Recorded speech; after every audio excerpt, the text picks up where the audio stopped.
वित्तीय समित्या यामध्ये लोक अंदाज समिती, लोकलेखा समिती आणि सार्वजनिक उपक्रम समिती येते. लोक अंदाज समितीला आपण प्राकलन समिती असेही म्हणतो.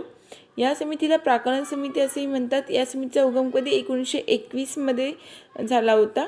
म्हणजे स्थापन झाली लोक अंदाज समिती 1921 मध्ये. स्वातंत्र्यानंतर तत्कालीन वित्तमंत्री जॉन मथाई यांच्या शिफारशीवरून 1950 मध्ये लोक अंदाज समिती स्थापन करण्यात आली होती. सदस्य होते सुरुवातीला 25. 1956 पासून 30 एकूण लोकसभेचे आहेत. टोटल लोक अंदाज समितीमध्ये एकूण 30 सदस्य आहेत आणि सर्व ते लोकसभेचे सदस्य असतात. अगोदर किती होते? 25 होते. आता रचना बघून लोक अंदाज समितीमध्ये एकूण 30 सदस्य असतात. ते सर्व लोकसभेकडून निवडले जातात. निवडणूक पद्धत कशी त्यांची? एकल संक्रमणीय मताद्वारे प्रमाणशील प्रतिनिधित्व पद्धतीद्वारे निवडून येतात. मंत्री समितीचे सदस्य बनू शकत नाहीत. मंत्री हा समितीचा सदस्य बनू शकत नाही. याचा अध्यक्ष लोकसभा अध्यक्ष निवडतात व तो नेहमी सरकारी पक्षातीलच असतो. ओके, म्हणजे लोक अंदाज समितीचा जो अध्यक्ष असतो तो नेहमी सरकारी पक्षातील असतो. प्रमुख कार्य म्हणजे यांचं अर्थसंकल्पीय खर्चाच्या अंदाजाची तपासणी करून सार्वजनिक खर्चामध्ये काटकसर सुचविणे, म्हणून हिला सतत काटकसर सुचविणारी समिती असं म्हणतो. म्हणजे आपण लोक अंदाज समितीला काय म्हणतो? काटकसर समिती असेही म्हणतो. लोक अंदाज समिती, काटकसर समिती. प्रशासनामध्ये कार्यक्षमता व मितव्ययता आणण्यासाठी पर्यायी धोरण सुचविते. अर्थसंकल्पीय अंदाजाच्या धोरणांच्या मर्यादेमध्ये राहून रकमेची तरतूद करण्यात आलेली आहे की नाही याचे परीक्षण पण करते. अर्थसंकल्पीय अंदाज संसदेला कोणत्या स्वरूपात सादर करावे याबाबत सल्ला पण देत असते. ती म्हणजे लोक अंदाज समिती. समजा लोक अंदाज समितीने अहवाल दिला नाही तर अनुदानांच्या मागण्यांवर संसदेमध्ये मतदान घेतलं जातं. आता पाहू आपण लोकलेखा समिती. लोकलेखा समितीमध्ये पहिल्यांदाच 1921 मध्ये 1919च्या कायद्याच्या शिफारशीनुसार स्वातंत्र्यानंतर तिच्या रचनेमध्ये बदल करण्यात आला होता. हिचं कार्य म्हणजे लोकलेखा समितीचं प्रमुख कार्य आहे राष्ट्रपतींनी संसदेला सादर केलेल्या कॅगच्या वार्षिक लेखा परीक्षण अहवालाची तपासणी करणे. कॅग दरवर्षी राष्ट्रपतींना 3 अहवाल सादर करतात. कोणते? विनियोजन लेखाचा ऑडिट अहवाल, वित्तीय लेखाचा ऑडिट अहवाल, सार्वजनिक उपक्रमांवरील ऑडिट अहवाल. ओके, यानुसार लोकलेखा समितीचे कामे म्हणजे यामध्ये 22 सदस्य असतात. लोकलेखा समितीमध्ये 22 सदस्य असतात. लोकसभेतून 15 निवडून येतात आणि राज्यसभेतून हे 7 नामनिर्देशित असतात. ओके, लोकसभेतील जे 15 निवडणूक होते त्यांची कशी होते? एकल संक्रमणीय मताद्वारे निवडणूक होते. प्रमाणशील प्रतिनिधित्व पद्धत असते आणि राज्यसभेमध्ये मात्र नॉमिनेटेड केले जातात. यांचा कार्यकाळ 1 वर्षाचा असतो. मंत्री हा सदस्य होऊ शकत नाही. अध्यक्ष यांचे लोकसभेतून निवडून आलेल्या व्यक्तीला लोकलेखा अध्यक्ष म्हणून निवड करतात. 1966 ते 67 पर्यंत सरकारी पक्षातील असे मात्र होते लोक आणि 1967 ते 68 मध्ये पहिल्यांदाच विरोधी पक्षातील व्यक्तींची नेमणूक अध्यक्ष म्हणून करण्यात आली होती. नाव काय होतं? मीनू मसानी. ओके, आणि तेव्हापासून मग विरोधी पक्षातीलच व्यक्ती हा अध्यक्ष राहू लागला होता. आता सार्वजनिक उपक्रम समिती स्थापना झाली होती 1964 मध्ये कृष्ण मेनन समितीच्या शिफारशीवरून. सार्वजनिक उपक्रम समितीची स्थापना ही कृष्ण मेनन समितीच्या शिफारशीवरून झाली आहे. त्यावेळी सदस्य संख्या किती होती? 15 होती. आता 22 आहे. 1974 पासून 22 झाली सदस्य संख्या. एकूण सदस्य 22, त्यापैकी 15 हे लोकसभेतून प्रत्यक्ष निवडणुकीद्वारे निवडले जातात आणि 7 जे आहेत ते नॉमिनेटेड आहेत. आणि कालावधी हा 1 वर्षाचा असतो, पण मंत्री हा सदस्य होत नाही. यांचं कार्य म्हणजे सार्वजनिक उपक्रमांचे अहवाल व लेखी तपासणी. अधिकार क्षेत्र अशा सर्व सरकारी कंपन्या व वैधानिक महामंडळे येतात ज्यांचे अहवाल संसदेसमोर मांडले जातात. एवढं त्यांचं अधिकार क्षेत्र असतं. सार्वजनिक उपक्रमावरील कॅगचा अहवाल तपासणी. सार्वजनिक उपक्रमांशी संबंधित लोकलेखा व लोक अंदाज समित्यांची कामांपैकी काही कामे लोकसभेच्या अध्यक्षांनी सोपविल्यास ती पार पाडणे. यांची मर्यादा म्हणजे सार्वजनिक उपक्रमांचे व्यावसायिक व्यापारी कार्य वगळता सरकारचे प्रमुख धोरणात्मक मुद्दे, दैनंदिन प्रशासनाशी संबंधित मुद्दे, एखाद्या विशिष्ट उपक्रमांची स्थापना करणाऱ्या कायद्यात वेगळी तरतूद असल्यास. आपण थोडक्यात पाहू. लोक अंदाज समितीला आपण प्राकलन समिती असेही म्हणतो. 1921ला स्थापन झाली होती. यामध्ये किती 30 सदस्य असतात आणि एकूण ते सर्व कसे लोकसभेतूनच असतात. यांची निवडणूक ही नायकास एकल संक्रमणीय मताद्वारे प्रमाणशील प्रतिनिधित्व पद्धतीद्वारे होत असते. लोक अंदाज समिती ही सतत काटकसर सुचविणारी समितीही आहे. ओके, लोकलेखा समिती म्हणलं तर 1921 मध्ये स्थापन 1919च्या कायद्याच्या शिफारशीवरून झालेली आहे ती. ओके, आणि कॅगचा वार्षिक लेखा परीक्षण अहवालाची तपासणी करते लोकलेखा समिती ही. यामध्ये 22 सदस्य असतात. 15 लोकसभेतून आणि राज्यसभेतून 7 सदस्य. सार्वजनिक उपक्रम समिती आहे ती 1964 मध्ये स्थापन झाली होती. कृष्ण मेनन समितीच्या शिफारशीवरून झाली होती ती. आणि यामध्ये एकूण 22 सदस्य, 15 लोकसभेचे आणि 7 राज्यसभेचे. आता पाहू विभागीय स्थायी समित्या. ह्या कशासाठी स्थापन केल्या असतात की प्रशासनाद्वारे संसदेचे पर्यवेक्षण अधिक प्रभावी बनण्यासाठी. लोकसभेच्या नियम समितीच्या शिफारशीवरून 8 एप्रिल 1993 मध्ये 17 विभागीय समित्या स्थापन करण्यात आल्या होत्या. 2004ची पुनर्रचना करून त्यामध्ये 17वरून 24 समित्या झाल्या होत्या. याचा उद्देश काय की कार्यकारी मंडळाच्या संसदेप्रती अधिक जबाबदारी, विशेषतः वित्तीय जबाबदारी साध्य करणे हा आहे. यामध्ये 24 विभागीय समित्या कशा आहेत बघा. 8 समित्या या राज्यसभेच्या सभापतीच्या निर्देशनाखाली असतात, 8 समित्या. आणि 16 समित्या ज्या असतात ते लोकसभेच्या निर्देशनाखाली असतात. ओके. प्रत्येक समितीमध्ये एकूण सदस्य 31 असतात. त्यामध्ये लोकसभेचे 21 असतात नॉमिनेटेड आणि राज्यसभेचे 10 असतात. 1 वर्षाचा कालावधी असतो यांचा. आणि कार्य म्हटलं तर संबंधित मंत्रालय विभागाच्या अनुदानाच्या मागण्या लोकसभेत चर्चा व मतदानास मांडण्यापूर्वी त्यावर चर्चा करणे व त्यावर अहवाल तयार करून सभागृहाला सादर करणे. या अहवालामध्ये कपात प्रस्तावाच्या स्वरूपाच्या कोणत्याही सूचना करण्यात आलेल्या नसाव्यात.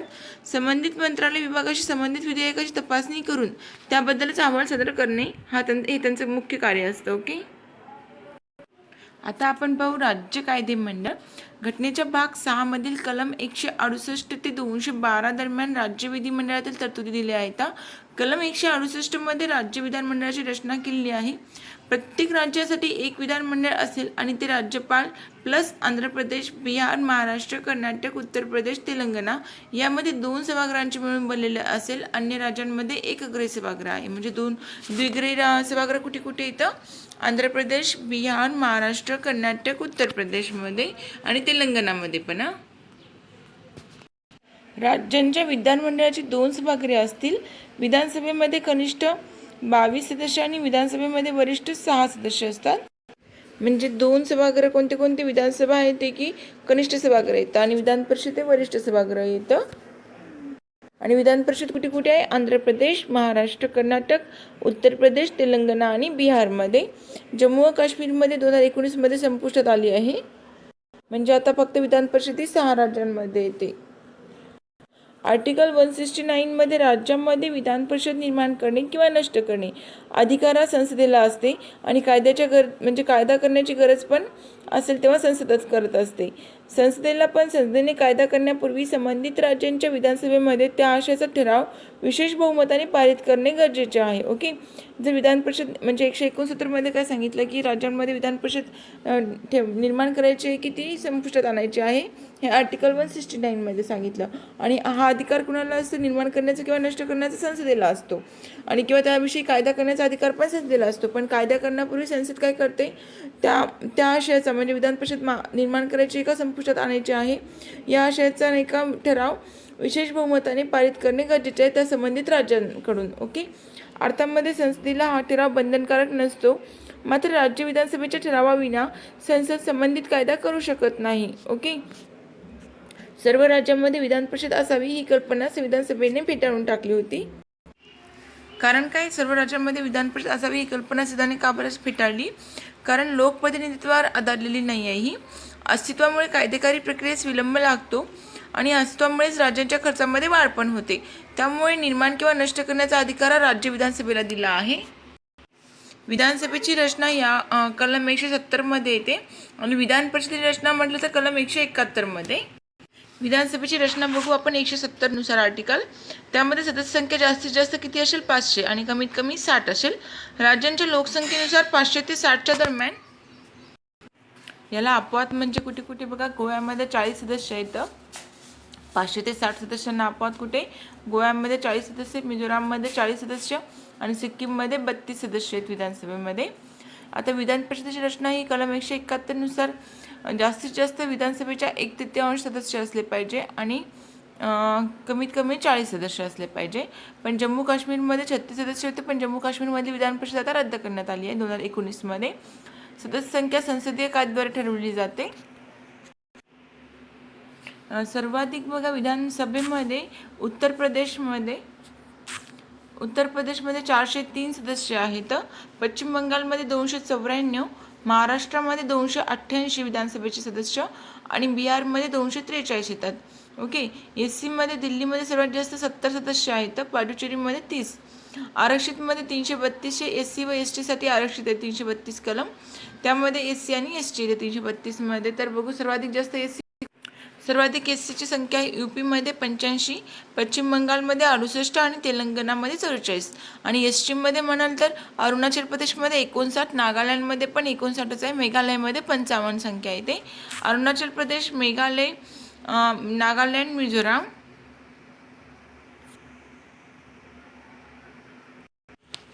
महाराष्ट्रामध्ये SC साठी 29 सदस्य आणि ST साठी आहेत 25 सदस्य. ओके, तर मिळून किती SC आणि ST साठी 54 सदस्य आहेत. हे आरक्षण मूळ घटनेमध्ये 10 वर्षासाठी केलं होतं.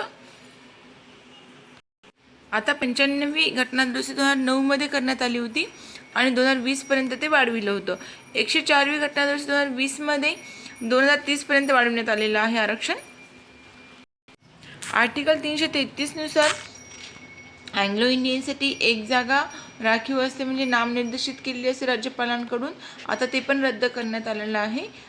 एक जागा जी अँग्लो इंडियनसाठी होती ती रद्द करण्यात आलेली आहे आता 2020. आता विधान परिषदेमध्ये बघा सर्वात जास्त जागा आहेत उत्तर प्रदेशमध्ये 100 जागा, बिहारमध्ये 75 जागा येतात, आंध्र प्रदेशमध्ये 50, कर्नाटकमध्ये 75 आणि महाराष्ट्रामध्ये विधान परिषद जागा किती येतात 78, तेलंगणामध्ये 40 जागा. निवडणूक पद्धत 106 नॉमिनेटेड केलेले असतात आणि 506 जे असतात ते इलेक्टेड असतात अप्रत्यक्ष. 103 विधानसभा सदस्यांकडून निवडलेले असतात. 103 सदस्य हे स्थानिक स्वराज्य संस्थांकडून पण असतात आणि 112 सदस्य हे पदवीधर मतदारसंघांकडून असतात.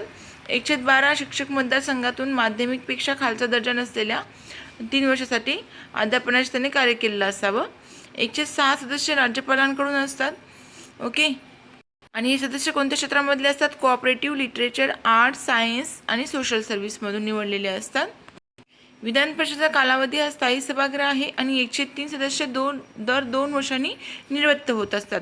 विधानसभेचा सामान्यतः 5 वर्षासाठी असतो कार्यकाळ आणि विधानसभेच्या सार्वत्रिक निवडणुका झाल्यानंतर तिच्या पहिल्या बैठकीच्या तारखेपासून 5 वर्षाचा कार्यकाळ धरला जातो.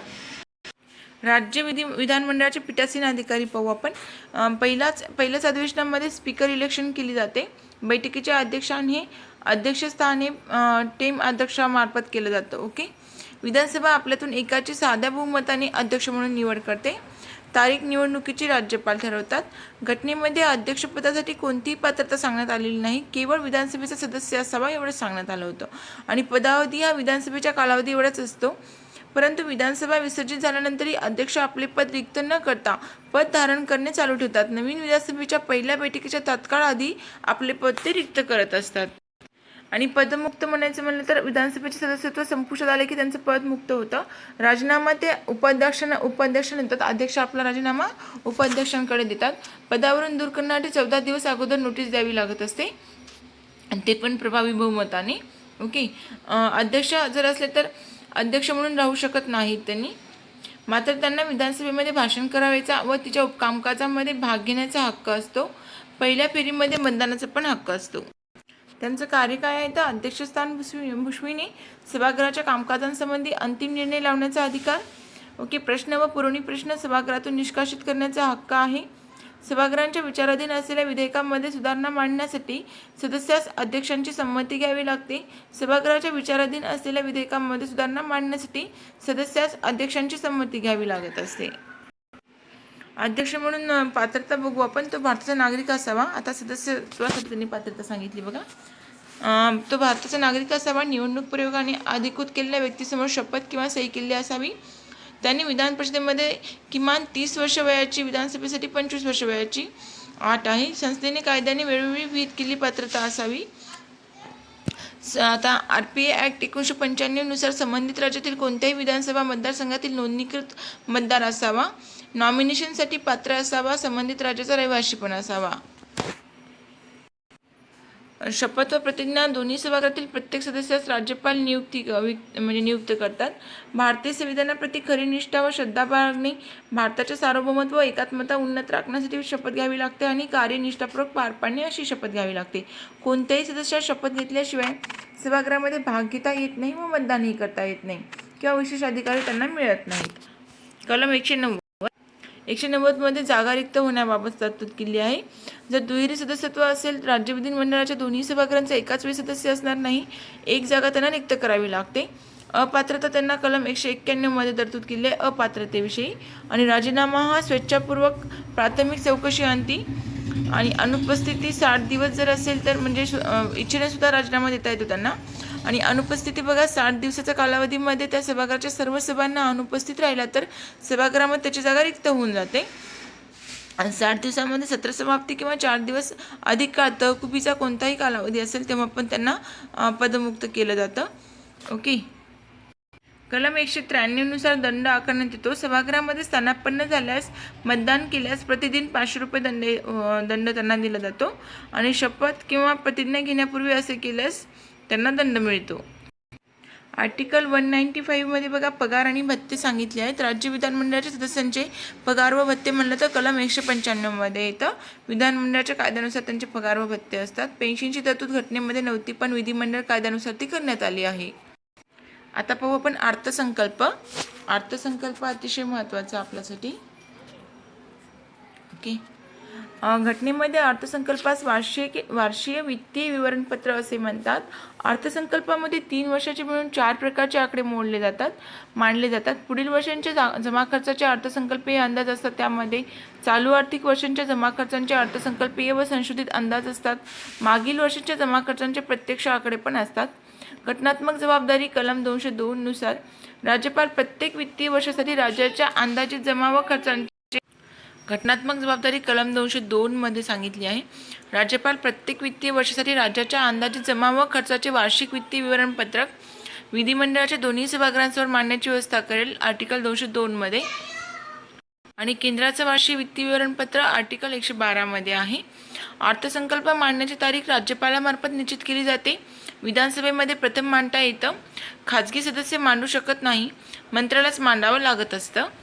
सभागृहांचे अधिकार. विधान परिषदेला बघा अर्थसंकल्पावरील साधारण चर्चा विधानमंडळाच्या दोन्ही सभागृहामध्ये 4/5 दिवस चालते. 4 किंवा 5 दिवस चालते. विधान परिषदेच्या सर्वसाधारण चर्चेनंतर विधान परिषदेला रोल संपून जातो. विधानांच्या म्हणजे अनुदानांच्या मागणी व चर्चा व मतदान करण्याचा अधिकार विधान परिषदेला नसतो. आणि विधानसभेमध्ये अनुदानांच्या मागण्यावर चर्चा व मतदान होत असते.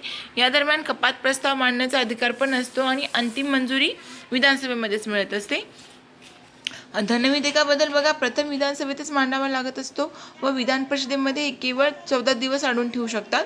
सामान्य विधेयक असेल तर विधान परिषदेमध्ये जास्तीत जास्त 4 महिने राहू शकतं. प्रथम 3 महिने व नंतर एखादा महिना ते अडू शकतात. म्हणजेच याबाबत अंतिम अधिकार विधानसभेलाच असतो. राज्य पातळीत संयुक्त बैठकीची केंद्राप्रमाणे तरतूद केलेली नाही आहे. आता पाहू आपण कॅग विषयी माहिती. भारताचे नियंत्रक व महालेखा परीक्षक कॅग. घटनेच्या भाग 5 मधील प्रकरण 5 कॅगशी संबंधित येतं. Computer auditor general. ओके. कलम 148 ते 151 पर्यंत. कलम 148 मध्ये कॅगची तरतूद करण्यात आली आहे. प्रमुख कार्य म्हणजे भारताची घटना आणि वित्तीय प्रशासनाशी संबंधित संसदीय कायदे उन्नत राखणे. कॅग हे भारताचे लेखा परीक्षण व लेखा विभागाचे प्रमुख असतात. ओके. हा विभाग ब्रिटिश काळामध्ये 1753 मध्ये निर्माण करण्यात आला होता. डॉक्टर बाबासाहेब आंबेडकरांच्या मते महालेखा परीक्षक हे भारताच्या राज्यघटनेच्या नियंत्रणाखालील सर्वात महत्त्वाचे अधिकारी आहेत. कॅगला पदग्रहण करण्यापूर्वी राष्ट्रपतीद्वारे किंवा त्यांना प्राधिकृत केलेल्या व्यक्तीसमोर शपथ किंवा प्रतिज्ञा घ्यावी लागत असते. 3ऱ्या अनुसूचित दिल्याप्रमाणे सर्वोच्च न्यायालयाच्या न्यायाधीशाला जशी देतात त्याप्रमाणेच त्यांना घ्यावी लागत असते. पदावधीचा कालावधी घटनेत दिलेला नाही आहे पण सर्वोच्च न्यायालयाच्या न्यायाधीशाप्रमाणे पदग्रहण केल्यापासून 6 वर्ष किंवा वयाची 65 वर्ष. कॅगचा किती कार्यकाळ असतो मग 6 वर्ष किंवा वयाची 65 वर्ष. राजीनामा ते राष्ट्रपतीकडे देतात आणि पदावरून दूर करण्याचा अधिकार सर्वोच्च न्यायालयाच्या न्यायाधीशाप्रमाणे तशाच रीतीने व तशाच कारणास्तव पदावरून दूर पण करता येतं त्यांना. 1976 मध्ये कॅगची लेखाविषयक कामे काढून घेण्यात आली होती. कॅग संसदेला जबाबदार असतो. कॅग कोणाला जबाबदार असतो? संसदेला. 2000 पासून कॅगवर निर्गुंतवणुकीच्या व्यवहाराची तपासणी करण्याची जबाबदारी टाकण्यात आली आहे. कॅगवर विधिक व नियामक लेखा परीक्षण करणे बंधनकारक आहे तर औचित्य लेखा परीक्षण करणे स्वेच्छाधीन आहे. मर्यादा ते कार्यकारी अभिकरणांनी केलेल्या खर्चाच्या तपशिलाची मागणी करू शकत नाही. कॅगबद्दल महत्त्वाचं काय की 148 आर्टिकलमध्ये कॅगशी संबंधित येतात 148 ते 151 पर्यंत. ओके. कार्य काय असतं की भारताची घटना आणि वित्तीय प्रशासनासंबंधी कायदे उन्नत ठेवणे आणि यांचं भारतीय लेखा परीक्षण व लेखा विभागाचे प्रमुख असतात. ते कॅगची वयोमर्यादा किती आहे? 6 वर्ष किंवा 65 वर्ष. राजीनामा कुणाला? राष्ट्रपतीला देतात ते. आता पाहू आपण भारताचा महान्यायवादी व राज्यांचा महाधिवक्ता. तुलनात्मक माहिती बघितल्यास लक्षात राहील आपल्या. तर भारताचा महान्यायवादी आर्टिकल 76मध्ये 76मध्ये भाग 5मध्ये येतं भारताचा महान्यायवादी. आणि राज्यांचा महाधिवक्ता म्हणलं तर कलम किती 165. भारताच्या महान्यायवाद्याची नेमणूक ही राष्ट्रपतीद्वारे व त्यांच्या मर्जीने पद धारण होतं. सर्वोच्च न्यायालयामध्ये न्यायाधीश होण्याची पात्रता आवश्यक असते. तीच पात्रता ही भारताच्या महान्यायवादीला पण आवश्यक असते. आणि राजीनामा राष्ट्रपतीकडे देतात. ते कार्यकाळ घटनेमध्ये सांगितलेला नाही आहे. जर मंत्रिमंडळाने राजीनामा दिला तर महान्यायवादी पण राजीनामा देत असतात. आणि राज्यांच्या महाधिवक्त्याची नेमणूक बघितली तर राज्यपालाद्वारे राज्यपालाच्या मर्जीनेच पद धारण होतं महाधिवक्त्याचं. उच्च न्यायालयात न्यायाधीश होण्यास पात्रता असलेल्या व्यक्तींची नेमणूक होत असते आणि राजीनामा ते राज्यपालांकडे देतात. महान्यायवादी भारताचा म्हटलं तर राष्ट्रपतीकडे राजीनामा आणि राज्याचा महाधिवक्ता राज्यपालाकडे देत असतो. आता भारताच्या महान्यायवादीचे कर्तव्य काय की राष्ट्रपतीद्वारे संदर्भित केल्या जातील अशा विधेयक बाबीवर भारत सरकारला सल्ला देणे, भारत सरकारची बाजू सर्वोच्च न्यायालयामध्ये मांडणे. आणि इकडे बघितलं तर महाधिवक्त्याचे कर्तव्य काय आहेत, राज्यपालाद्वारे संदर्भित केल्या जातील अशा विषयक बाबींवर राज्य सरकारला सल्ला देणे. महान्यायवादी भारताचा 76(3) भारतीय क्षेत्रातील सर्व न्यायालयांमध्ये सुनावणीचा जाण्याचा अधिकार आहे, सुनावणी करण्याचा अधिकार आहे किंवा ऐकून घेतले जाण्याचा अधिकार आहे. कलम 88 मध्ये काय सांगितलं,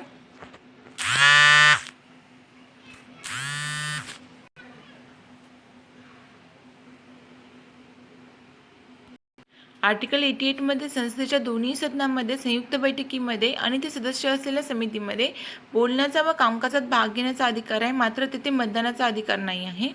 आणि आर्टिकल 105 मध्ये संसद सदस्याप्रमाणे सर्व विशेषाधिकार व संरक्षण प्राप्त आहेत. आता राज्याच्या महाधिवक्त्याबद्दल माहिती बघू. राज्याच्या क्षेत्रातील सर्व न्यायालयामध्ये सुनावणी व ऐकून घेतले जाण्याचा अधिकार असतो. कलम 177 मध्ये राज्य विधानमंडळाच्या दोन्ही सदनामध्ये आणि ते सदस्य असलेल्या समितीमध्ये बोलण्याचा आणि कामकाजात भाग घेण्याचा अधिकार आहे, पण मतदान करण्याचा अधिकार त्यांना नसतो महाधिवक्त्याला. 194 नुसार आर्टिकल 194 त्यांना राज्य विधिमंडळ सदस्याप्रमाणे सर्व विशेष अधिकार व संरक्षण प्राप्त आहेत. भारताच्या महान्यायवादीबद्दल काही महत्त्वाचं, केंद्रीय कार्यकारी मंडळामध्ये समावेश होतो. भारताचे सर्वोच्च कायदा अधिकारी आहेत ते राष्ट्रपती निर्धारित करतील असे मानधन प्राप्त होतं. केंद्रीय कॅबिनेट ते सदस्य नसतात, केंद्रीय कॅबिनेटचे ते सदस्य नसतात. इंग्लंडमध्ये मात्र ते सदस्य असतात. ओके. आणि राज्याच्या महाधिवक्त्याबद्दल राज्याच्या कार्यकारी मंडळामध्ये समावेश होतो त्यांचा. राज्याचा सर्वोच्च कायदा अधिकारी असतो. राज्यपाल निर्धारित करतील असे मानधन त्यांना प्राप्त होत असतं आणि राज्य कॅबिनेटचे सदस्य ते नसतात. अजून थोडक्यात माहिती बघा दोघांबद्दल. दोघांच्याही पदाचा कार्यकाळ, त्यांना पदावरून दूर करण्याची पद्धत व आधार यांची तरतूद घटनेमध्ये केलेली नाही आहे. दोघेही संबंधित सरकारचे पूर्णवेळ वकील नाही आहेत. ते सरकारी सेवक या गटामध्ये मोडतच नाहीत. ती खाजगी वकिली करू शकतात, परंतु दुसरा पक्ष किंवा केंद्र राज्य नसेल तरच.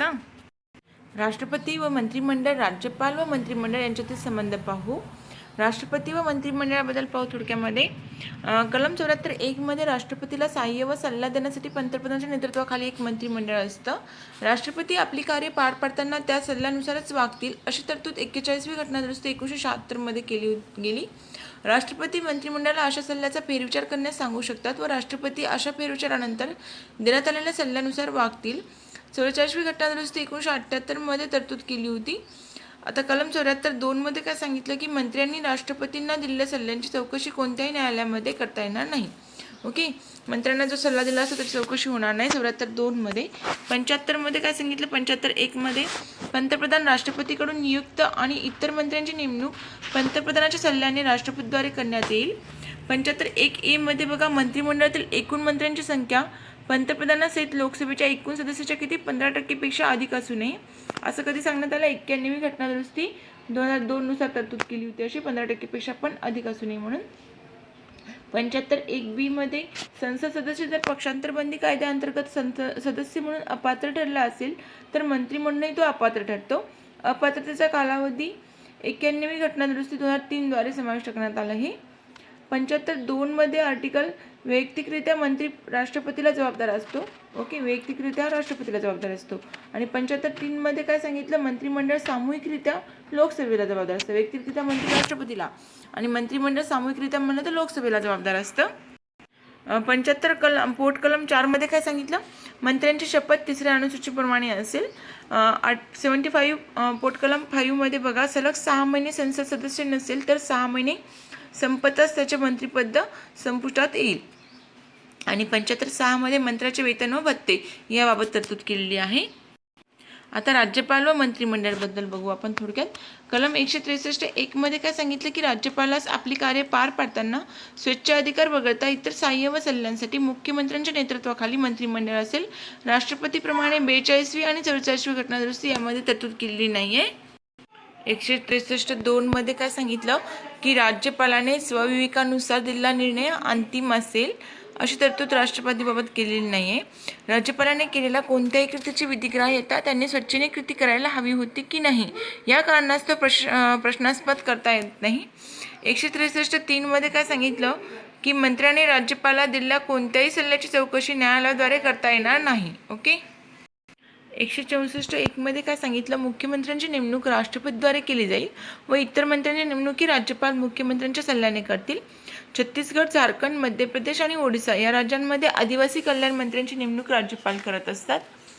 164(1) मध्ये काय सांगितलं, मंत्रिमंडळातील एकूण मंत्र्यांची संख्या मुख्यमंत्र्यांसहित विधानसभेच्या एकूण सदस्यांच्या 15% पेक्षा अधिक असू नये व कमीत कमी 12 असावी. 91वी घटनादुरुस्ती 2003 नुसार तरतूद करण्यात आली आहे. 164(1) मध्ये राज्य विधिमंडळ सदस्य पक्षांतरबंदी कायद्याअंतर्गत सदस्य म्हणून अपात्र ठरला असेल तर मंत्री म्हणूनही अपात्र ठरतो. अपात्रतेचा कालावधी करिता 91वी घटनादुरुस्ती 2003 द्वारे हे समाविष्ट करण्यात आले आहे. कलम 164(1) कलम 164(1) मध्ये काय सांगितलं, वैयक्तिकरित्या मंत्री राज्यपालाला जबाबदार असतो. 164(2) मध्ये मंत्रिमंडळ सामूहिकरित्या विधानसभेला जबाबदार असतो. 164(3) मध्ये मंत्र्यांची शपथ 3ऱ्या अनुसूचित दिल्याप्रमाणे असेल. 164(4) मध्ये एखादा मंत्री सलग 6 महिने विधिमंडळ सदस्य नसेल तर अपात्र असेल. 164(5) मध्ये मंत्र्यांचे वेतन व भत्ते विधिमंडळ कायद्याप्रमाणे असतील. आता मुख्यमंत्रीबाबत बघा, 164 कलम मध्ये 164 म्हणलं की मुख्यमंत्री यानुसार राज्यपाल मुख्यमंत्र्यांची नियुक्ती करतील, पण राज्यपालास विधानसभेतील बहुमतातील पक्षांच्या नेत्यालाच मुख्यमंत्री म्हणून नियुक्ती करावं लागत असतं. घटनात्मकदृष्ट्या मुख्यमंत्री हा द्विगृही विधानमंडळाच्या बाबतीत कोणत्याही एका सभागृहाचा सदस्य असू शकतात. शपथ यांना राज्यपाल देत असतात 3ऱ्या अनुसूचीप्रमाणे. मुख्यमंत्री राज्य नियोजन मंडळाचे पदसिद्ध अध्यक्ष म्हणून कार्य करतात. सदस्य म्हणूनही कार्य पाहतात. राष्ट्रीय विकास परिषदेचे आणि आंतरराज्यीय परिषदेचे पण ते सदस्य असतात. उपाध्यक्ष म्हणून झोनल काउन्सिलचे एका वेळी एका वर्षासाठी त्यांनी उपाध्यक्ष होऊ शकतात. राज्य मंत्रिमंडळाच्या बैठकीचे अध्यक्षस्थान भूषवितात. मुख्यमंत्री राज्य शासनाचे प्रमुख प्रवक्ता म्हणून कार्य करतात. मुख्यमंत्री सेवांचे राजकीय प्रमुख म्हणूनही कार्य करत असतात. आता पाहू आपण सर्वोच्च न्यायालय. सर्वोच्च न्यायालयामध्ये भारताची न्यायव्यवस्था एकात्मक आहे. संघराज्य न्यायव्यवस्थेची तरतूद भाग 5 मधील प्रकरण 6 मध्ये कलम 124 ते 147 हे सर्वोच्च न्यायालयासंबंधी येतं. घटक राज्यातील उच्च न्यायालयाच्या तरतुदी भाग 6 मधीलच आहे. भाग 6 मधील प्रकरण 5 त्यामध्ये कलम 214 ते 231 यामध्ये उच्च न्यायालय येतं. कनिष्ठ न्यायालयाची तरतूद भाग 6 मध्ये प्रकरण 6 त्यामध्ये 233 ते 237 दरम्यान कलमा येतात कनिष्ठ न्यायालयासंबंधी. ओके. आता पाहू आपण सर्वोच्च न्यायालय. सर्वोच्च न्यायालय म्हटलं तर कोणत्या भाग 5 मधलं प्रकरण कितवं 4 त्यामध्ये 124 ते 147 कलमा. आणि उच्च न्यायालय म्हटलं तर भाग 6 त्यामध्ये प्रकरण 5 214 ते 231. 214 म्हणलं तर उच्च न्यायालय, 124 म्हणलं तर सर्वोच्च न्यायालय आणि कनिष्ठ न्यायालय म्हणलं तर 233 पासून. आता सर्वोच्च न्यायालयाची तरतूद भाग 5 मधील प्रकरण 4 त्यामध्ये कलम 124 ते 147. भारताचे सर्वोच्च न्यायालय 26 जानेवारी 1950 रोजी अस्तित्वात आलं होतं. सर्वोच्च न्यायालयाने 1935च्या कायद्याद्वारे स्थापन करण्यात आलेल्या फेडरल कोर्ट ऑफ इंडियाची जागा घेतली आहे. ओके. हे पण सेंटेन्स बघा. कधी सर्वोच्च न्यायालय स्थापन झालं? 26 जानेवारी 1950ला आणि 1935च्या कायद्याद्वारे ते स्थापन करण्यात आलेल्या फेडरल कोर्ट ऑफ इंडियाची जागा घेतली आहे त्यांनी. सर्वोच्च न्यायालयाचे संघटन 124(1) नुसार भारताचे एक सर्वोच्च न्यायालय असले पाहिजे ज्यामध्ये एक सरन्यायाधीश आणि अन्य न्यायाधीश असतील, पण ते किती असतील हे ठरविण्याचा अधिकार घटनेने संसदेला दिला आहे. मूळ घटनेमध्ये किती न्यायाधीश होते? एकूण 8 होते आणि आता किती येतं? 34 न्यायाधीश येतं. न्यायाधीशांची नेमणूक 124 पोट कलम 2 नुसार होत असते. सर्वोच्च न्यायालयाच्या प्रत्येक न्यायाधीशाची नेमणूक ही राष्ट्रपतीमार्फत केली जाते. राष्ट्रपतीमार्फत सरन्यायाधीशांची नेमणूक त्यांना आवश्यक वाटतील एवढ्या सर्वोच्च न्यायालयाच्या व उच्च न्यायालयांच्या न्यायाधीशांच्या न्यायाधीशांचा विचार घेऊन केली जाते. राष्ट्रपतींमार्फत अन्य न्यायाधीशांची नेमणूक सर्वोच्च न्यायालयाचे सरन्यायाधीश तसेच त्यांना आवश्यक वाटतील एवढ्या सर्वोच्च न्यायालयाच्या व उच्च न्यायालयाच्या न्यायाधीशांचा विचार घेऊन तो केली जाते असे नेमणूक. विचार करण्याबाबत विवाद निर्माण झाले तर 1982च्या पहिल्या न्यायाधीशांच्या खटल्यामध्ये झाला होता असा विवाद. त्यामध्ये काय म्हटलं होतं, विचारघेणी म्हणजे एकमत होणे नसून त्याचा अर्थ केवळ मतांचे आदानप्रदान होय. नंतर विचार घेण्याबाबत विवाद निर्माण झाला होता 1993च्या दुसऱ्या न्यायाधीशांच्या खटल्यामध्ये. त्यामध्ये काय सांगितलं, पूर्वीचा निर्णय बदलला जाऊ शकतो. विचारघेणी म्हणजे एकमत होणे असा निकाल दिला होता. सरन्यायाधीशांनी अन्य न्यायाधीशांच्या नेमणुकीबाबत दिलेला सल्ला राष्ट्रपतीवर बंधनकारक असल्याचा न्यायालयाने निकाल दिला होता 1993च्या खटल्यामध्ये. मात्र सरन्यायाधीशांनी सल्ला देताना 2 ज्येष्ठतम सहकाऱ्यांचा सल्ला घेण्याची आवश्यकताही स्पष्ट केली होती. 1998च्या तिसऱ्या न्यायाधीशांच्या खटल्यामध्ये अन्य न्यायाधीशांच्या नेमणुकीबाबत सरन्यायाधीशांनी दिलेला सल्ला त्यांचा वैयक्तिक सल्ला नसून त्यामध्ये न्यायाधीशांचा बहुत्वाचा विचार घेणे अभिप्रेत आहे. त्यांनी आपला सल्ला देताना 4 ज्येष्ठतम न्यायाधीशांच्या कॉलेजियम सल्ला घेणे गरजेचे आहे.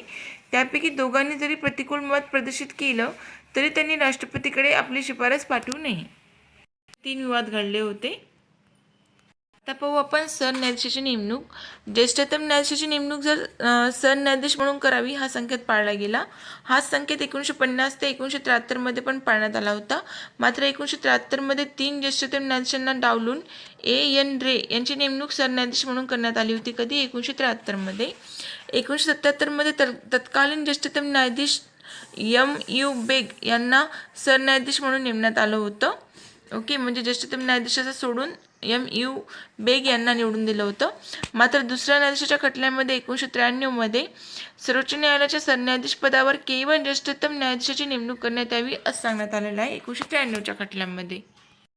आता त्याचा शपथविधी कसा असतो सर्वोच्च न्यायालयाच्या न्यायाधीशाचा, यांना कोण शपथ देते? राष्ट्रपती देतात शपथ.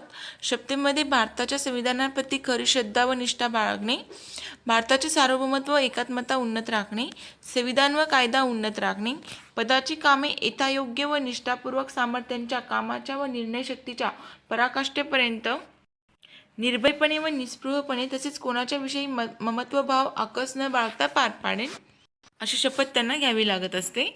यांचा पदावधी घटनेमध्ये निश्चित केला नाही आहे, परंतु वयांच्या 65व्या वर्षापर्यंत धारण करतात. राजीनामा राष्ट्रपतीकडे देतात. पदावरून दूर करण्याची संसदेच्या शिफारशीने ते पदावरून दूर पण केले जाऊ शकतात. न्यायाधीशासाठी पात्रता काय? 124(3) मध्ये सांगितली आहे पात्रता न्यायाधीशासाठीची. त्या व्यक्तीस एखाद्या उच्च न्यायालयामध्ये 2 किंवा अधिक उच्च न्यायालयात सलग किमान 5 वर्ष न्यायाधीश म्हणून काम करण्याचा अनुभव असावा. ओके, म्हणजे उच्च न्यायालयामध्ये किंवा किती वर्ष? 5 वर्ष सलग काम करण्याचा अनुभव असावा. किंवा त्या व्यक्तीस एखाद्या उच्च न्यायालयामध्ये 2 किंवा अधिक उच्च न्यायालयात सलग किमान 10 वर्ष वकील म्हणून काम करण्याचा अनुभव असावा. 10 वर्षांमध्ये वकिली झाल्यानंतर धारण केलेल्या जिल्हा न्यायाधीश पदापेक्षा कनिष्ठ नसलेल्या अधिकार पदाचाही त्यामध्ये समाविष्ट होतो. राष्ट्रपतीच्या मते ती व्यक्ती ही निष्णात कायदेपंडित असावी. मात्र ही निष्णात कायदेपंडित तरतूद उच्च न्यायालयाबाबत केलेली नाही आहे. किमान वयाची पात्रता घटनेमध्ये सांगितलेलीच नाही आहे. न्यायाधीशांना दूर करायचं असेल तर कलम 124 पोट कलम 4 मध्ये सांगण्यात आलेलं आहे न्यायाधीशांना दूर करण्याची पद्धत.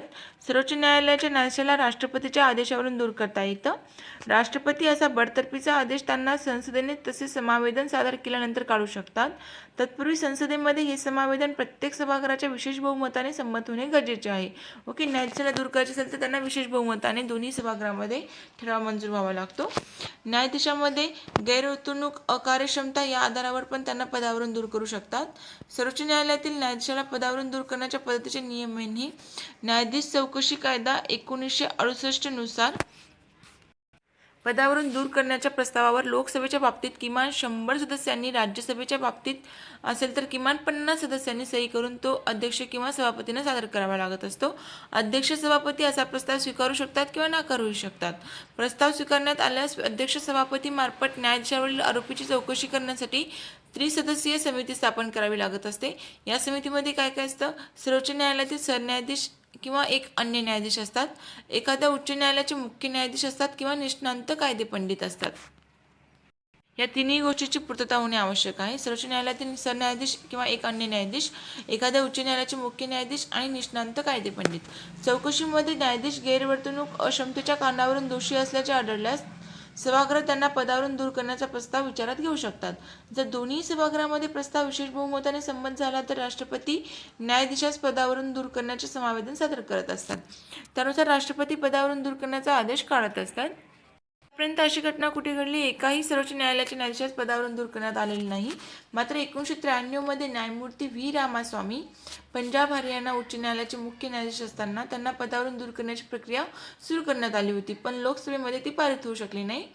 आता पगार व भत्ते कलम कोणता आहे? 125. त्यामध्ये न्यायाधीशाचा पगार व भत्ते संसदेकडून ठरवले जातात असं सांगण्यात आलेलं आहे कलम 125 मध्ये. हंगामी सरन्यायाधीश नेमणूक कलम 126 मध्ये सांगितले. हंगामी सरन्यायाधीश त्यांना आपण कार्यार्थ सरन्यायाधीश असंही म्हणतो. कलम 126 मध्ये राष्ट्रपती करत असतात. हंगामी सरन्यायाधीश नेमणूक कोण करते? राष्ट्रपती करतात. सरन्यायाधीशाचे पद रिक्त असेल तर अशा वेळेला हंगामी सरन्यायाधीश नेमणूक केली जाते, किंवा तात्पुरत्या कारणामुळे अनुपस्थित असतील तरी पण पदाच्या कर्तव्याचे पालन करण्यास असमर्थ असल्यास तेव्हा राष्ट्रपती सर्वोच्च न्यायालयातील एखाद्या न्यायाधीशाची नेमणूक हंगामी सरन्यायाधीश म्हणून कलम 126 नुसार करत असतात. तदर्थ न्यायाधीशाची नेमणूक कलम 127 मध्ये तरतूद केली आहे. तदर्थ न्यायाधीशाची नेमणुकीबाबत जर एखाद्या वेळी सर्वोच्च न्यायालयाने एखादे सत्र भरण्यासाठी घनसंख्या अपुरी असेल तर भारताचे सरन्यायाधीश एखाद्या उच्च न्यायालयातील न्यायाधीशास तात्पुरत्या काळासाठी सर्वोच्च न्यायालयामध्ये तदर्थ न्यायाधीश म्हणून नेमणूक करू शकतात. तदर्थ न्यायाधीश कधी असतात नेमणूक? मग घनसंख्या जर अपुरी असेल त्यावेळेला तदर्थ न्यायाधीशाची नेमणूक ही राष्ट्रपती करत असतात कलम 127 नुसार. तदर्थ न्यायाधीश नेमणुकीबाबत यांची नेमणूक करताना भारताचे सरन्यायाधीश राष्ट्रपतीची पूर्वसंमती व संबंधित उच्च न्यायालयातील मुख्य न्यायाधीशाचा विचार घेतल्यानंतर नेमणूक करू शकतात. असा न्यायाधीश सर्वोच्च न्यायालयाचा न्यायाधीश होण्यास पात्र असला पाहिजे. तदर्थ न्यायाधीशाचे कर्तव्य असते की त्याने पदाच्या अन्य कर्तव्यांपेक्षा अग्रक्रमाने सर्वोच्च न्यायालयाच्या बैठकांना हजर राहावे. तदर्थ न्यायाधीश म्हणून कार्य करेपर्यंत त्याला सर्वोच्च न्यायालयाच्या न्यायाधीशाप्रमाणे सर्व अधिकार क्षेत्र, अधिकार व विशेष अधिकार प्राप्त होत असतात. ओके, आता बघू आपण निवृत्त न्यायाधीशाची उपस्थिती. कलम 128 मध्ये तरतूद केली आहे निवृत्त न्यायाधीशाची उपस्थितीबाबतची. कोणत्याही वेळी सर्वोच्च न्यायालयाचे सरन्यायाधीश सर्वोच्च न्यायालयाच्या एखाद्या निवृत्त न्यायाधीशास किंवा उच्च न्यायालयाच्या एखाद्या निवृत्त न्यायाधीशास सर्वोच्च न्यायालयात तात्पुरते न्यायाधीश म्हणून कार्य करण्यासाठी विनंती करू शकतात. अशी विनंती करण्यापूर्वी राष्ट्रपतीची पूर्वसंमती तसेच त्या व्यक्तीची पूर्वसंमती पण आवश्यक असते. अशा व्यक्ती सर्वोच्च न्यायालयाचे सर्व अधिकार, अधिकार क्षेत्र, विशेष अधिकार प्राप्त होतील. मात्र एरवी ती व्यक्ती सर्वोच्च न्यायालयाचे न्यायाधीश असल्याचे मानले जाणार नाही. सर्वोच्च न्यायालय एक अभिलेख न्यायालय असतं. असं कोणत्या आर्टिकल 129 मध्ये सांगितलं आहे की सर्वोच्च न्यायालय अभिलेख न्यायालय असतं. अवमानाबद्दल शिक्षा करण्याचा अधिकार असतो सर्वोच्च न्यायालयाला. 130 मध्ये सांगितलं की सर्वोच्च न्यायालयाचे कार्यस्थान कलम 130 नुसार सर्वोच्च न्यायालयाचे कार्यस्थान हे दिल्लीमध्ये असेल. मात्र घटनेने भारतीय सरन्यायाधीशांना राष्ट्रपतीच्या मान्यतेने इतर ठिकाणी पण सर्वोच्च न्यायालयाचे कार्यस्थान नेमण्यासाठी अधिकार प्रदान केले आहेत. ऐच्छिक अधिकार पण आहेत, ते अनिवार्य नाही आहेत. ओके, सर्वोच्च न्यायालयाची कार्यपद्धती. सर्वोच्च न्यायालयामध्ये नियम करण्याचा अधिकार हा राष्ट्रपतीच्या संमतीने होत असतो. आणि कशासाठी होत असतो? न्यायालयाच्या पद्धतीने व कार्यपद्धतीने नियमन करण्यासाठी. सर्व घटनात्मक खटले प्लस कलम 143 अंतर्गत राष्ट्रपतींनी संदर्भित केलेल्या बाबींवर निकाल किमान 5 न्यायाधीशांच्या पीठामार्फत किंवा बेंचमार्फत दिला जात असतो. इतर सर्व खटल्यांचा निकाल हा सामान्यतः किमान 3 न्यायाधीशांच्या बेंचमार्फत दिला जात असतो. आणि सर्व निकाल हे न्यायाधीशांच्या बहुमताने दिले जातात. मात्र एखादा न्यायाधीश भिन्न मत प्रदर्शित करू शकत असतो. खटल्यांचे निकाल खुल्या न्यायालयामध्ये जाहीर केले जातात. सर्वोच्च न्यायालयाचे अधिकार क्षेत्र आणि अधिकार. आल्हादी कृष्णस्वामी अय्यर यांनी म्हटलं होतं, भारताच्या सर्वोच्च न्यायालयास जगातल्या कोणत्याही सर्वोच्च न्यायालयापेक्षा अधिक अधिकार प्राप्त झालेले आहेत. सर्वोच्च न्यायालयामध्ये घटनेने प्रदान केलेले अधिकार क्षेत्र व अधिकारांचे पुढील गटामध्ये वर्गीकरण केले जातं. आपण यांना रीट पण म्हणतो बघा. प्रारंभिक अधिकार क्षेत्र, प्राथमिक अधिकार क्षेत्र. सर्वोच्च न्यायालयाचे कोणते कोणते अधिकार क्षेत्र आहेत? प्रारंभिक अधिकार क्षेत्र, प्राथमिक अधिकार क्षेत्र, अपिलांचे अधिकार क्षेत्र, सल्ला देण्याचे अधिकार क्षेत्र, अभिलेख न्यायालय म्हणून अधिकार, न्यायिक पुनर्विलोकनाचा अधिकार आणि इतर अधिकार पण. ते अमेरिकन सर्वोच्च न्यायालयाप्रमाणे एक फेडरल न्यायालय म्हणून कार्य करतं व ब्रिटिश हाऊस ऑफ लॉर्ड्स प्रमाणे अपिलांचे अंतिम न्यायालय म्हणूनही कार्य करत असतं. आता पाहू आपण प्रारंभिक अधिकार क्षेत्र. कलम 131 मध्ये सांगितले प्रारंभिक अधिकार क्षेत्र. केंद्र शासन विरुद्ध एक किंवा अनेक घटक राज्य, केंद्र शासन व एक किंवा अधिक घटक राज्य विरुद्ध एक किंवा अधिक घटक राज्य, घटक राज्यातील आपापसातील तंटे. सर्वोच्च न्यायालयाचे हे अधिकार क्षेत्र असमावेशक व प्रारंभिक आहे.